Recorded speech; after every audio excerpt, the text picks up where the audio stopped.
In this video, I'll be showing you how you can test ankle range of movement at home. So for this test, you'll need to be able to access a wall or a door, or I'm going to use my side of my fireplace here. So you're going to be standing on your feet. You're going to come to the surface, have your toes to the wall. The other leg can do what it likes. You want to square the hips to the surface in front of you and foot flat. From here, we're going to bend that knee to touch the wall in front, keeping the hips square and the heel on the floor. Again, this back leg can do what it's like as long as we're keeping square to the surface in front and touching knee to wall. If this is comfortable, not causing any pain, and you are able to do this, then we're coming out and you can move the foot away from the wall, and we'll repeat, making sure those hips are square, foot flat on the floor, and the knees square and tracking over the ankle to touch the wall.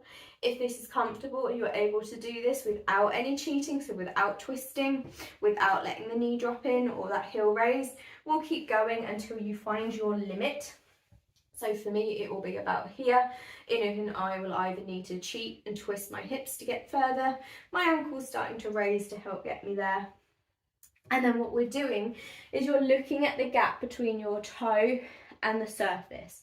You'll then repeat and do exactly the same on the opposite side and repeat like so, finding the gap in where the limit for this side is, and then you compare the difference between the two sides.